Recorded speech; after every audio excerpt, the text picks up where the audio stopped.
안녕하세요. 성형외과 전문의 이혜진입니다. 오늘은 그 복코 성형에 대해서 알아보려고 하는데요. 사례를 보면서 복코 성형을 어떻게 하는지, 어느 정도 개선이 가능한지 그런 거를 좀 알려드리려고 합니다. 이 경우는 이제 처음 수술은 아니고 재수술인 경우에 이제 복코 사례가 되는데, 콧등을 보면 보형물이 한쪽으로 좀 삐뚤어져서 휘어 있거든요. 그리고 콧망울이 굉장히 이제 넓고 퍼져 있는 형태. 이렇게 되어 있어요. 환자분의 이제 주 문제는 이제 휘어 보이는 거와 뭉툭한 코끝, 그거를 이제 개선하기 원하는 거거든요. 그래서 이 사례는 휘어져 보이는 콧대를 좀 중심으로 그 보형물의 위치를 이제 맞춰주고 뭉툭한 코끝을 이제 갸름하게 하기 위한 그런 복코 성형을 한 사례인데, 현재 보면 전체적인 콧볼의 폭에 비해서 콧망울이 차지하는 비중이 좀 이렇게 과도하게 좀 넓은 경우죠. 그리고 이게 굉장히 위에까지 좀 뚱뚱해 보이는 경우고, 좌우가 이제 비대칭이 있는 경우거든요. 결론적으로는 이제 콧망울 크기를 한 요 정도 사이즈로 이제 줄여주는 수술을 하게 된 건데, 코끝에는 기본적으로 이제 코끝 연골, 콧날개 연골이 있습니다. 그래서 콧날개 연골이 이렇게 좌우로 한 쌍이 있게 되는데, 대부분 이제 복코 형태인 분들은 콧날개 연골이 굉장히 바깥쪽 부분이 둥그렇게 돼 있고, 그 다음에 이 두 연골의 사이가 좀 넓게 벌어져 있고, 그 다음에 피부 두께가 좀 두껍고, 이런 어떤 특징들이 있습니다. 그래서 가장 중요한 거는 일단 연골의 모양이 너무 벌어져 있다든가 둥글 때 그거를 이제 좀 더 얄쌍하게 만들어주는 게 그 복코 수술에서 핵심이 됩니다.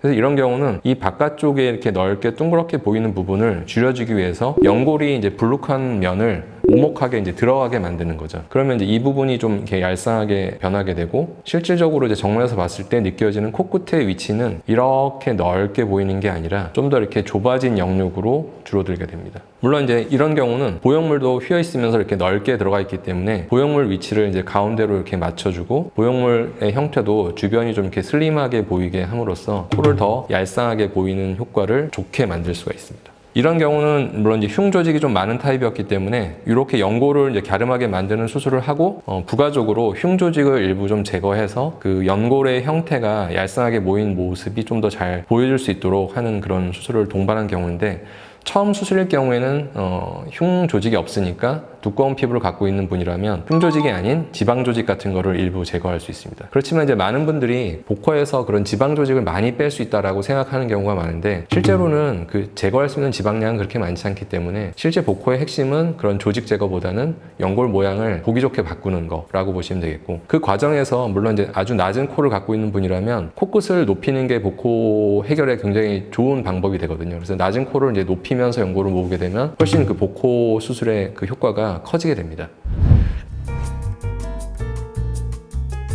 이 경우는 이제 재수술은 아니고 처음 수술인 이제 복코 환자분입니다. 이분도 이제 코를 보면 특징적인 게 이제 콧대가 좀 낮고, 콧볼과 코끝이 그렇게 명확하게 구분 없이 그냥 전체가 이렇게 둥글게 보이는 타입이고, 그 다음에 코끝 연골이 이런 경우는 굉장히 좀 뭐 크고 넓다기보다는 오히려 발달하지 않고 피부 조직 위주로 발달한 경우이기 때문에 상대적으로 보면 콧날개에 비해서 비주 부분이 굉장히 이렇게 위로 올라가 있는 타입을 보이고 있거든요. 이런 경우는 이제 복코 성형을 하는 데 있어서 연골을 형태를 좀 더 명확하게 보이기 위해서 이제 좁히는 것도 중요하지만, 비주가 너무 이렇게 위로 들어가 있기 때문에 이 부분을 적당히 이제 아래로 내려서 밸런스를 맞춰주는 게 이제 중요합니다. 현재 이 상태는 망울, 코끝의 크기가 한 이 정도로 보여진다면 수술하고 나서 크기를 좀 더 이렇게 줄이는 효과를 볼 수 있습니다. 마찬가지로 낮은 부분을 일단 기본적으로 이제 높이를 좀 이렇게 세워서 윤곽을 잡아주고, 그 다음에 코끝 연골을 바깥쪽에서 이제 볼록한 부분을 좀 더 이제 오목하게 이 부분을 이제 만들어주는 거죠. 그리고 필요한 부분에서는 이분은 이제 재수술이 아니니까 흉 조직이 아니라 지방 조직을 제거해서 코끝을 조금 더 이렇게 폭을 좁히는 수술을 이제 병행한 경우입니다. 이렇게 이제 높이를 세우고 또 이제 비주가 들어간 부분을 길이를 연장하기 위해서는 코끝에서 이제 조금 많은 양의 연골 이식이 필요하게 되는데, 그 연골 이식은 이제 코 안에 있는 비중격이나 뭐 귀연골, 때로는 이제 늑연골을 사용해서 이제 수술하게 되고, 콧 등에는 이제 실리콘이라는 보형물이 이제 사용된 그런 사례가 됩니다.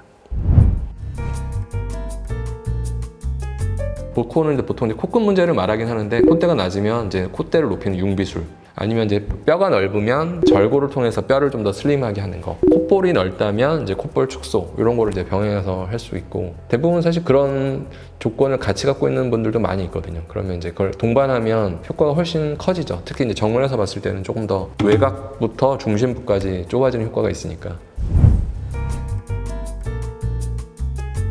높이에 따라 일단 구분하면, 높이가 낮은데 그냥 뭉툭해 보인다, 그러면 높이는 요소만으로도 사실 되게 많이 좋아지거든요. 그러니까 되게 좀 쉬워지는 거고, 아무래도 높이가 이제 높을 때는 상대적으로 이제 좁히는 양이 감소될 수 있는 부분이 많이 있죠. 높건 낮건 사실 복골술은 다 가능해요. 제가 말하는 거는 효과가 전후를 비교했을 때 확실히 좀 크다, 좋다라고 느끼는 경우가 아무래도 낮은 경우가 좀 더 많다. 높은 경우는 좀 그 변화폭을 특히 정면에서 봤을 때는 덜 느낄 수가 있다라는 거죠. 보코 중에는 이제 효과를 크게 볼 수 있는 경우가 있고 크게 보지 못하는 코도 있는데, 코가 좀 보통 낮고 뭉툭한 타입은 수술 이후에 굉장히 좋은 효과를 보는 편이고요. 상대적으로 이제 피부 자체가 되게 두껍고 코가 되게 높은데 보코다, 그러면 사실 수술 이후에 그렇게 큰 변화가 없는 경우도 있거든요. 그래서 잘 상담을 받아보시고 수술을 결정하시는 것이 좋겠습니다.